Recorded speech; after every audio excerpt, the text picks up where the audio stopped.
በ2017 ዓ.ም ሪሚዲያል የተማሩ ተማሪዎች እስካሁን ቅሬታቸው ምላሽ አላገኘም። ትምህርት ሚኒስቴርን ይስተካከልልን ብለው የጠየቁት ጥያቄዎች ትምህርት ሚኒስቴርን ምላሽ ሳይሰጥበት ቀርቷል። ተማሪዎቹም እስካሁን ድረስ ቅሬታቸውን በማሰማት ላይ ናቸው። ስለዚህ ቅሬታቸው ምን ይመስላል የሚለውን እንደሚከተለው አቅርብላቸዋለሁ። ሁላችሁም ግን ሼር አድርጉላቸው፣ ትምህርት ሚኒስቴር እንዲደርሰው ሼር አድርጉላቸው። እነሱም ቅሬታቸውን ማስገባታቸውን ቀጥለዋል፣ ግን እስካሁን መፍትሄ አላገኙም። እንግዲህ ቅሬታቸው ምንድን ነው የሚለው ቅሬታው ጉዳዩ በ2017 ሪሚዲያል ፈተና ዙሪያ የተነሱትን ነው። እንግዲህ ጥያቄያቸው በ2017 ሪሚዲያል ፈተና የታዩትን ክፍተቶችን በተመለከተ ነው። ያ ውጤት ደግሞ ተገቢ አይደለም፣ ለእኛም አይደለም፣ የእኛንም ውጤት አይወክልም ነው ያሉት። ስለዚህ አንዳንድ ነገሮች መስተካከል አለባቸው በሚል ነው ጥያቄያቸውን ያነሱት ማለት ነው። ጉዳዩ በ2017 ሪሚዲያል ፈተና ዙሪያ የተነሱ ጥያቄዎች ይላል። ለትምህርት ሚኒስቴር ነው እንዲደርስላቸው የሚፈልጉት። እኛ የ2017 ሪሚዲያል ተማሪዎች ከታች በጠቀስናቸው ነጥቦች መልስ እንዲሰጠን እንጠይቃለን ይላል። አንደኛ የሞጁል መቀየር በማስተማር ሂደት የተፈጠረ ችግር ነው።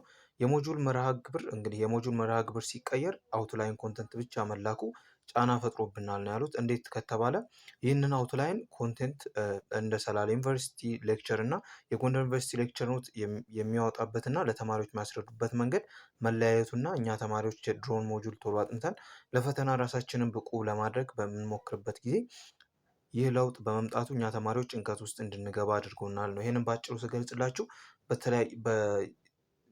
ትምህርት ሚኒስቴር ለዩኒቨርሲቲዎች የሚሰጠው ኮርስ አውትላይን ነው። ዩኒቨርሲቲዎች ደግሞ የሚያስተምሩበት መንገድ የተለያየ ነው። ለምሳሌ እንደ ሰላሌ እና እንደ ጎንደርን ወስደዋል።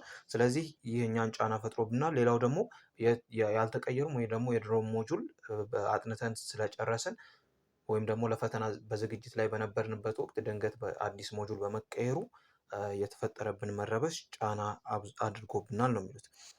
ሁለተኛ ደግሞ ያቀረቡት ጥያቄ የፈተና አያያዝ ችግር እና የጥያቄ ብዛት ማነስ ነው። እንደሚታወቀው ባለፉት 2 ዓመታት ሲሰጥ የነበረው 50 ጥያቄ ተፈትነው ወደ 70% ነው የተባዛላቸው። ነገር ግን በዘንድሮ ዓመት 50 ጥያቄዎች ብቻ ወጥተውልን ከመቶ መያዙ ከባድ ጫና ፈጥሮብናል ነው ያሉት። ይህ የፈጠረው አስቸጋሪ ሁኔታ ሚኒስትሩ ቀድሞ ያስታወቀው መመሪያ ጋር አይዛመድም ነው። በመመሪያ 1 ጥያቄ 1 ማርክ ነው ተብሎ ነበረ።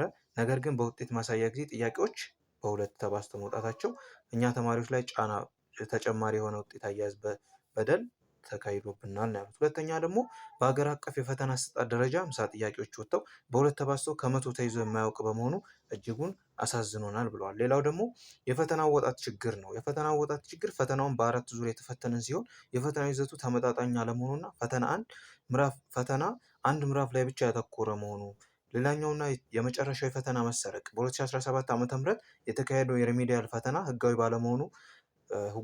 ባልሆነ መንገድ ተሰርቆ እንደዋለና የተረጋገጠ ነው። ይህ ተግባር እኛ በአግባቡ ተዘጋጅተን ውጤት ያልመጣልን ተማሪዎች በሰፊው አሳዝኖናል። ስለዚህ እኛ ተማሪዎች በእነዚህ ሁሉ ችግሮች የታጀብ መሆናችንን የእኛን የሪሚዲያል ተማሪዎች ጥረት የቤተሰቦቻችንን የተስፋና ልፋት የአቅም ማሻሻያ ተብሎ የተሰጠንን እድል ለመጠቀም በአግባቡ ስንዘጋጅ በመቆየታችን በሪሚዲያል ትምህርት አሰጣጥ ላይ ያቃጠልነውን 1 ዓመትና የወደፊት ዲፕሎማ ላይ የምንፈጀው እድሜ ተረድቶ ከዚህ በፊት ሲሰጥ እንደነበረው 70% ከማዕከል እንዲሁም ደግሞ 30% በተቋማት ወይም ደግሞ የማለፊያ ነጥብ ተቀንሶ ባለንበት ትምህርታችንን መከታተል እንድንችል እንዲያደርግልን እንጠይቃለን ይላል። በመዝጊያቸው እኛ እንደ ተማሪዎች የተሰጠው ውጤት እንደ ትክክለኛ አንቀበልም፣ በፍትህና በትክክል እንዲመረመር እንጠይቃለን ሲሉ የ2017 ዓ.ም ሪሚዲያል ተማሪዎች በሙሉ ለትምህርት ሚኒስቴር ይድረስልን ባሉት ደብዳቤ አስቀምጠዋል ማለት ነው። ስለዚህ ትምህርት ሚኒስቴር ይህንን በመረዳት ተማሪዎቹ ያነሱትን ጥያቄ በአግባቡ እንዲመልስላቸው በህጋዊ መንገድ እየጠየቁ ይገኛሉ። ትምህርት ሚኒስቴር ግን እስካሁን ምላሽ አልሰጣቸው፣